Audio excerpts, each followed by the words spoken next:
Good morning সুপ্রভাত, good morning সুপ্রভাত জানিয়ে আজকে দিনটা শুরু করছি। আর সকাল সকাল এত গরম পড়েছে তোমাদের কি বলবো। আর ঘুম থেকে উঠে আমার চোখ মুখের অবস্থা দেখো, আর মাথার চুলটা দেখো কেমন হয়ে গেছে। আজকে চলো তোমাদের সঙ্গে একটা জিনিস শেয়ার করছি। আজকে আমার ঘরে একটা দুষ্টু বাচ্চাকে তোমাদের দেখাচ্ছি। দেখো কীরকম বদমাশি করে, কত বদমাশি করে তোমরা দেখো। সারাদিনে আমাকে এর পেছনে অর্ধেকটা সময় দিয়ে দিতে হয়। জানি এখন প্রত্যেকটা বাচ্চাই কিন্তু একটু দুষ্টু দুষ্টু, তো আমাদেরটা না একটু বেশি দুষ্টু। তুমি যত ঘর গুছিয়ে রাখো রাখতেই পারবে না। তারপরে আজকে সারাদিন কী কী করছি সব কিছুই কিন্তু তোমাদের সঙ্গে শেয়ার করব। আজকে ভিডিওর মধ্যে কিন্তু একটা জিনিস তোমরা দেখতে পাবে যে আজকে আমি কত বড় সমস্যায় পড়েছিলাম, তোমাদের দেখাচ্ছি। চলো এখানে তোমাদের সঙ্গে গল্প করি, আর সঙ্গে সঙ্গে আমার বাড়ির কাজগুলোও সেরে নিই। প্রত্যেক দিনের কাজ বাড়ির সেইগুলোই তোমাদের সঙ্গে শেয়ার করার চেষ্টা করি। তো আমি বাড়ির বউ, কোথায় গিয়ে ব্লগ করি বলো, বাড়িতে যা যা কাজ হয় সেইগুলোই তোমাদের সঙ্গে শেয়ার করার চেষ্টা করি। আর তোমরা তাতে অনেক অনেক ভালোবাসা দিয়েছো, এটাই আমার কাছে অনেক বড় পাওয়া। তোমাদের ভালোবাসা ছাড়া কখনো এগোনো সম্ভব নয়। হ্যালো ফ্রেন্ডস, তোমাদের বাড়িতে তো সবার ঘরে একটা করে ছোট বাচ্চা আছে। জানিস বাচ্চা মানেই বদমাশি করবেই করবে। দেখো সকালে তোমাদের দেখিয়েছি আমার চান করা হয়েছে। কোথায় শুয়ে আছে দেখো, দেখো কোথায় শুয়ে আছে দেখো, খাট পালঙ্কে যে বিট কোথায় শুয়ে আছে দেখো। হাসিটা দেখো, হাসিটা দেখো, কোথায় শুয়ে আছে তুমি দেখেছো, কোথায় শুয়ে আছে পুরো দেখো। এরকম বদমাশি, এই যে আমার গোছানো কাপড় চুপড়, আমার গোছানো ঘর এক্ষুনি সব তছনছ করে দেবে, মানে ঘর আর ঘর থাকবে না। এত বদমাশি করে সারাদিন, সারাদিন এর পিছনেই আমার সময় কাটে। সারাদিনে তো সব কিছুই তোমাদের সঙ্গে শেয়ার করি, আর তোমরা যদি ভালোবাসা না দাও তাহলে কি করে চলবে বলো। আর কালকেই তোমরা দেখেছো আমি ঘরটাকে একেবারে পরিষ্কার করে দিয়েছি, কারণ দুর্গাপুজোর পরিষ্কার আমার কিন্তু হয়ে গেছে। ছোট্ট ঘরে যতটুকু পারি চেষ্টা করি ছোট্ট ছোট করে গুছিয়ে গুছিয়ে রাখার। কারণ কি বলো তো, এমনিতেই আমার ছেলে খুব দুষ্টু, তারপরে আমার এই ছোট্ট ঘর। আচ্ছা বন্ধুরা, তোমরা যারা যারা বলছো যে হচ্ছে ব্লগ দাও, বাইরে গিয়ে ব্লগ দাও, বাইরে গিয়ে ব্লগ দেওয়া কী করে দিই বলো তো এই ছোট্ট বাচ্চাকে নিয়ে। তাই বাড়ির কাজগুলোই তোমাদের সঙ্গে শেয়ার করি দৈনন্দিন। আর এইখানে দেখতেই পাচ্ছ, এখানে না আমাদের প্রত্যেক দিনই খুব ময়লা বেরোয়। কারণ কি বলো তো, এখানে তো অনেকগুলো ভাড়াটিয়া থাকে, সবাই একসঙ্গে এই লাইনটা দিয়ে যাতায়াত করে।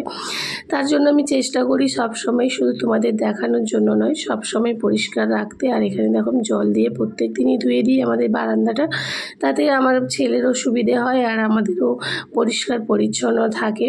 জিনিসগুলো দেখতেও ভালো লাগে, তাই না বলো, একটা ঘরের বউকে। আর এখানে সব কিছু কাজ সেরে আমি চলে আসলাম ডাব্বাগুলো গুছাতে।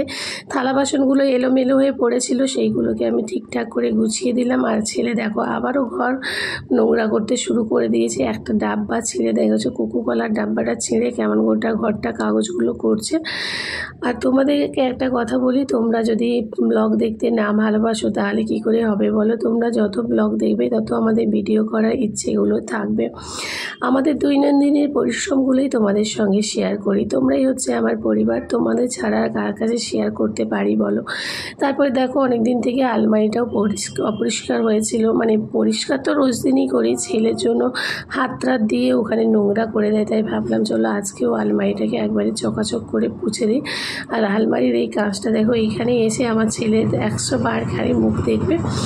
তোমাদের সঙ্গে অনেক গল্প, অনেক বক্তৃতা দিতে দিতেই কিন্তু আমার ঘরে টুকটুক করে সমস্ত কাজ কিন্তু আমি শেষ করে ফেলছি, এখনও শেষ। সারাদিনে তো কাজের কোনো শেষ নেই।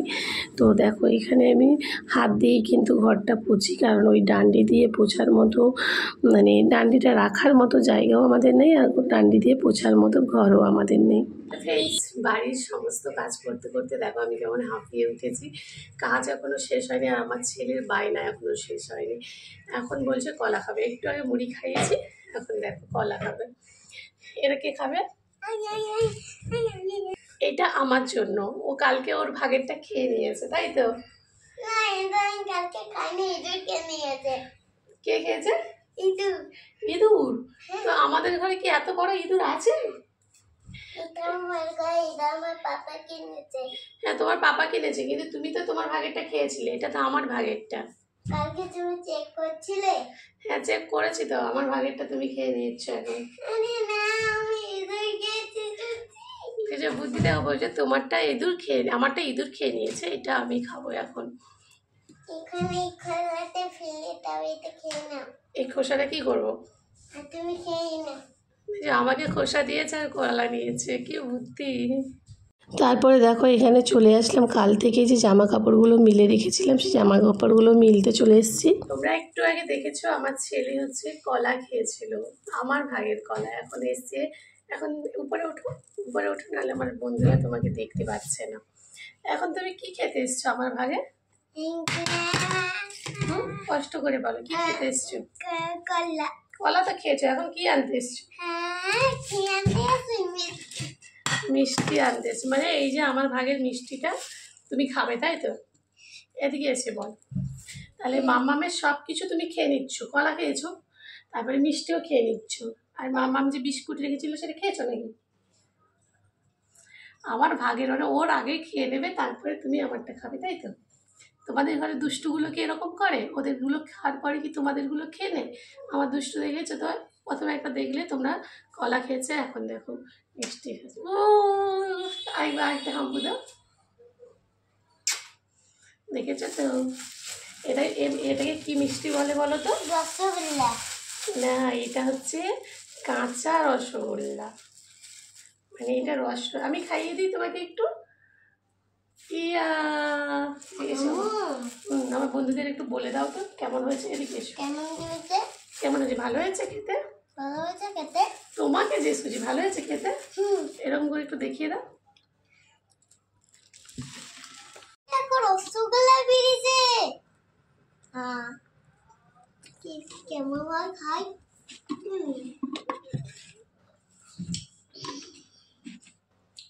তারপরে আমি চলে গেলাম একেবারে ব্রাশ করতে। ছেলের সঙ্গে আজকে মজা মস্তিতে দিনগুলোই কাটছে। তোমাদের সোনা বাবাগুলো নিশ্চয়ই এরকম করে দিনগুলো কাটায় তোমাদের সঙ্গে। আর এখানে দেখতে পাচ্ছ আমি ব্রাশ করে একেবারে চান দান করে রেডি ফেডি হয়ে পড়েছি। একেবারে পুজো টুজো দিতে হবে, আমার অনেক কাজ বাকি। সারাদিনে কাজের কোনো হিসাব আছে? আমাদের কাজের কোনো হিসাব নেই, তবু সারাদিন শুনতে হবে তোমরা সারাদিন বাড়িতে কী কাজ করো। আমরা তো কিছুই করি না, তবু বাড়ির সমস্ত কাজ কিন্তু হয়ে যায়, তাই না বলো? তো এই কথাগুলো শুনলে আমার খুব হাসি পায়, কারণ আমাদের কি বলবো, আমরা যতই কাজ করি না তবু ঘরের সমস্ত কাজ হয়ে যায়। এইখানে তোমরা দেখতে পাচ্ছ আমি ঠাকুর পুজো করে নিয়েছি, আর দেখো ঠাকুরকে একেবারে পুজো দিয়ে প্রদীপ মোমবাতি ধূপ জ্বালিয়ে পুজো দিয়ে দিয়েছি একেবারে মন ভরে। আর এইদিকে দেখো আমার ঘরটা পুরো একবার চকাচক করে গুছিয়ে দিয়েছি। আর আমার এই ছোট্ট সিংহাসনটা তোমাদের কেমন লেগেছে অবশ্যই জানাতে ভুলো না। এখানে দেখছো সব কিন্তু একেবারে গোছানো গোছগাছ করে একেবারে সুন্দর করে রেখে দিয়েছি। আর সমস্ত কাজ কিন্তু আমি একা হাতেই সব কিছুই করি। এখানে দেখো দুষ্টু বাবা কোথায় সিঁদুর পরেছে, তোমরা একবার দেখো। আমি যখন সিঁদুর পরেছি বলছে আমাকেও সিঁদুর পরিয়ে দিতেই হবে। আমি সবসময় ঠাকুরের সিঁদুর পরি আর ওকে কপালে একটু পরিয়ে দিই, কিন্তু মানে ওই যেখানে আমরা টিপ পরি ওখানেতে ভুরুতের কাছে পরিয়ে দিই। আজকে বলছে না, আমার সিঁথিতেই একটু সিঁদুর পরিয়ে দিতে হবে। ওই কতটা বদমাস বলো তো। দেখো সিঁদুরটা পরে ওকে পুরো কেমন সুন্দর লাগছে, বলছে মেয়ে মেয়ে লাগছে, তাই না বলো? তারপরে দেখো আমাদের পুজো টুজো শেষে আমরা একটু লাঞ্চ করতে বসে গেলাম। এই যে দুপুরে খাবার ছিল চিকেন ছিল, লাউয়ের সবজি ছিল, আর হচ্ছে আলু, আর হচ্ছে ভাজা ছিল, ডাল ছিল, পেঁয়াজ ছিল, লেবু ছিল। আমার না ভাতের সঙ্গে লেবু দিয়ে খেতে খুবই ভালো লাগে, লেবু ছাড়া আমি ভাত খেতে একেবারেই পারি না। তারপর চলো আজকে লাঞ্চটা আমরা শেষ করে তোমাদের সঙ্গে আরও অনেক কিছু শেয়ার করব। লাঞ্চ শেষ করে হঠাৎ আমার কর্তামশাই কোমর পায়ের প্রচণ্ড যন্ত্রণা, তাই ফিজিওথেরাপিকে নিয়ে এসেছিলাম ফিজিওথেরাপি করার জন্য, কারণ অনেক দিন থেকে ওর পায়ে যন্ত্রণা হচ্ছিল। আর আমাদের পাশে একটা কাকিমা ভাড়া থাকে, উনি হচ্ছে ফিজিওথেরাপি করেন। উনি অনেক বয়স হয়ে গেছেন কিন্তু ফিজিওথেরাপি এখনও করেন, তাই ওনাকেই বলেছিলাম। তো তারপরে আমার হাজব্যান্ড কিন্তু ওনাকে লাস্টে প্রণামও করেছিলেন, যেহেতু হাত পায়ে ম্যাসেজ করেছে। এটা ম্যাসেজ নয় ঠিক, এটা হচ্ছে ফিজিওথেরাপি, খানিকটা ম্যাসেজের মতনই।